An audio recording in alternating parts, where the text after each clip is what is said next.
was a glorious summer day on the island of Sodor. Toby was collecting milk from the dairy. James was pulling passengers to Brendan docks. And Thomas was taking some workmen to work. They were building a new station. Every day, Thomas had to take the workmen there and bring them home again. I can't wait for the grand opening, he told Annie and Clarabelle excitedly. There's going to be flags and a big band. On the way to the new station, there was a difficult bend in the track. Thomas didn't like it at all. He was worried about the bend. But his good friends Annie and Clarabelle were there to help him. Slow down, they sang out. Slow down and puff with care. So Thomas did slow down, and he puffed with care.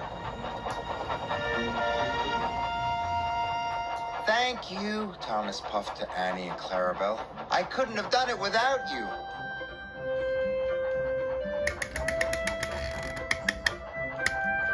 Thomas arrived safely at the station. Sir Topham Hatt was waiting for him. Today, Annie and Clarabelle are to go for their refit, he told Thomas. You must take them to the workshop straight away. But how will I take the workmen home? Asked Thomas. You can use ordinary coaches instead, said Sir Topham Hatt. Yes, sir, said Thomas, and he puffed away to the workshop. Thomas said goodbye to Annie and Clarabelle. He was sad. I don't know how I'll manage the difficult bend without you, he told his friends. The next day, Thomas puffed to the coach yard. He was still thinking about the difficult bend. Thomas went too fast and gave the coaches a mighty biff. The coaches rolled along the line and bumped into James.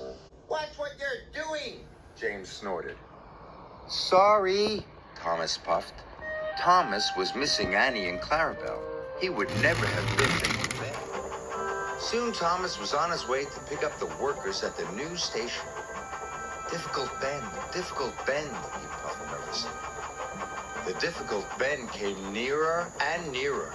Thomas was supposed to slow down, but he wanted to get past the bend quickly. So Thomas went faster and faster. The coaches rattled and shook. Soon be over, Thomas said to himself. And soon it was.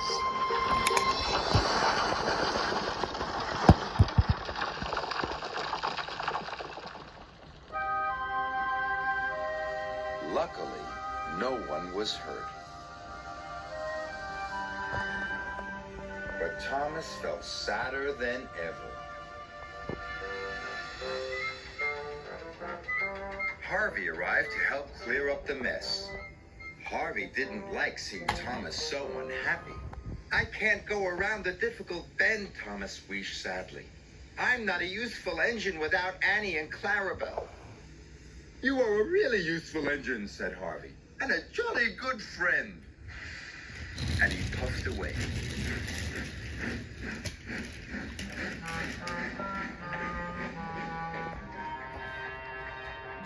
Thomas trundled slowly back to Tidmouth Sheds. He was very sad.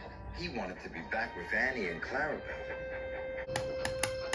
Suddenly, Thomas saw a line of troublesome trucks rushing towards him.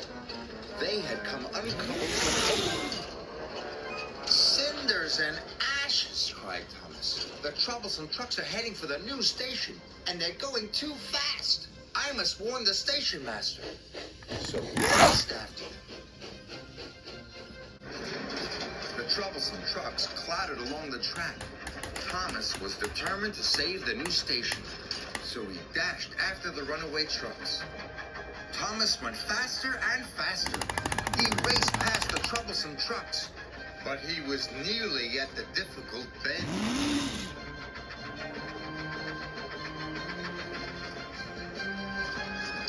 Thomas wanted to go fast, but he knew he couldn't. Slow down, said Thomas to himself. Slow down and puff with care. Thomas applied his brakes. He slowed down and puffed very carefully. He made it all around the difficult bend, all by himself. I've done it, he tooted. But so did the runaway trucks. Thomas puffed as fast as he could. And he raced into the station just in time. Runaway trucks are coming, he cried. You must change the points. The signalman quickly changed the points. The troublesome truck hurtled into a siding. They biffed and bashed the bumpers.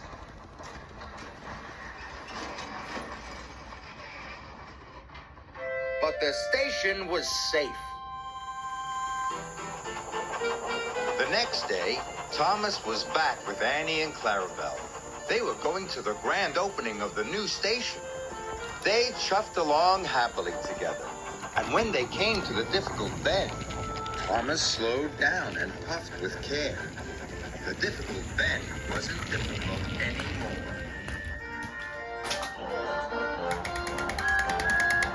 The grand opening was a great success, and the new station looked wonderful. Sir Topham Hatt came to see Thomas. "You have saved my new station," he said. "You are a very brave and useful engine." "Thank you, sir," said Thomas.